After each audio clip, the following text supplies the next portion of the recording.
ଅଟକେଇକି ରାସ୍ତା ମଝିରେ 6 ଲୋକ ଜଗିଥିଲେ। ମୁଁ ଯେତେବେଳେ ଆଗ ପଟୁ ଆସିଲି ମତେ ଧକ୍କା ଦେଇଥିଲେ, ମୁଁ ରାସ୍ତା ତଳକୁ ପଳେଇଲି।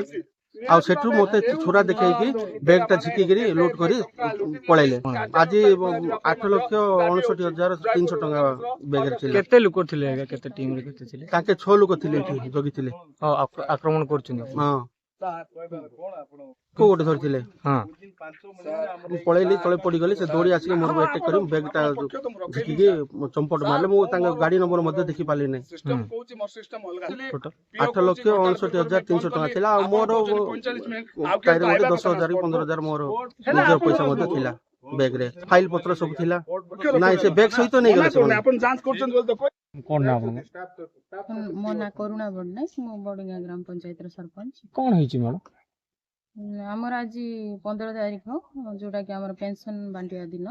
ହେଲେ ଆମର ପିଓ ଆସିବା ବେଳେ ବାଟରେ ଦୁର୍ବୃତ୍ତ ମାନେ ତାଙ୍କଠୁ ସେ ପଇସା ଟା ଚୋରି କରି ନେଇଯାଇଛନ୍ତି। କେତେ ଟଙ୍କା? ପ୍ରାୟ 8 ଲକ୍ଷ ଉପରେ ହବ ସାର୍, ଯାହା ମୁଁ ଜାଣିଛି। 8 ଲକ୍ଷ ଉପରେ ଆମର କେସଟା ହବ, ସେତିକି ନେଇଯାଇଛନ୍ତି। ଯୋଉ ଜାଗାରେ ଲୁଟ୍ ହେଇଛି ସେ ଜାଗାରେ ତ 2-3ଟା ଲୁଟ୍ ହେଲାଣି। ତାକୁ ନେଇ ଆପଣ କଣ କହିବେ? ତାକୁ ମୁଁ କହିବି ସାର୍, ସେ ପାଖରେ କିଛି ସୁରକ୍ଷାର ବ୍ୟବସ୍ଥା କରନ୍ତୁ। କାହିଁକି ନା ଅଧିକାଂଶ ଆମେ ଶୁଣିବାକୁ ପାଉଛୁ ସେ ପାଖରେ ଚୋରି ଆମର ବହୁତ ହଉଛି। ତ ମୁଁ ପ୍ରଶାସନକୁ ଟିକେ ଅନୁରୋଧ କରିବି, ସେ ପାଖରେ ଗୋଟେ ଫାଣ୍ଡିର ବ୍ୟବସ୍ଥା କରନ୍ତୁ। ପୋଲିସ ମାନେ ଟିକେ ପେଟ୍ରୋଲିଂ ଦିଅନ୍ତୁ, ତାହେଲେ ଜନତା କେମିତି ଭଲରେ ଯିବା ଆସିବା ହେଲେ କରିପାରିବେ।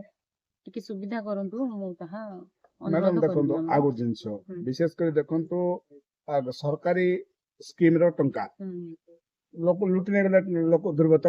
ପୂର୍ବରୁ ମଧ୍ୟ ଆପଣଙ୍କର ବିଗତ ଦିନରେ ମଧ୍ୟ ଏଭଳି ଘଟଣା ଘଟିଥିଲା। ଜଣେ ପିଓଙ୍କ ଠାରୁ ପଇସା ଲୁଟେଇଥିଲା ଲକ୍ଷ ଲକ୍ଷ ଟଙ୍କା। ପୁଣି ଜଣେ ଯିବାଟା ଆପଣ କେତେ ସୁରକ୍ଷିତ? ବ୍ଲକ ପ୍ରଶାସନର ଏଇ ନିଷ୍ପତ୍ତି କି ଆପଣ କେମିତି ଦେଖୁଛନ୍ତି ଲୋକ ପ୍ରତିନିଧି ହିସାବରେ? ଟଙ୍କା ସେମିତି ଯିବା କଥା ନା ଆଉ କଣ ତାର ବିକଳ୍ପ କରିବା ଆବଶ୍ୟକ ଅଛି? ନାଇଁ, ତାର ସେଇ ସ୍କିମ ଟାକୁ ଚେଞ୍ଜ କଲେ ବହୁତ ଭଲ ହୁଅନ୍ତା ସାର୍। କାହିଁକି ନା ଏତେ ଏତେ ଟଙ୍କା ଧରିକି ସିଏ ଆସୁଛନ୍ତି, ବାଟରେ କଣ ହବ କିଛି ଗ୍ୟାରେଣ୍ଟି ନାହିଁ। କାହିଁକି ନା ଅଧିକାଂଶ କେସରେ ଆମେ ଶୁଣୁଛୁ ପିଓଙ୍କ କେସରେ ସେ ଇନସିଡେଣ୍ଟ ସବୁ ହେଇଥାଉଛି। କେମିତି ଆମ ପିଓଙ୍କର ଜୀବନ ପ୍ରତି କିଛି କ୍ଷତି ହେଲା ନାହିଁ, ତାଙ୍କର ଖାଲି ସେ କେସ୍ ଟା ଗଲା, ହେଲେ ବି ତାଙ୍କ ଉପରେ ଗୋଟେ ବ୍ଲେମ ଲାଗିଗଲା ଯେ ଏଇ ଜିନିଷ ତାଙ୍କ ଦ୍ଵାରା ହେଲା ବୋଲି ଗୋଟେ ଇଏ ହେଇଗଲା।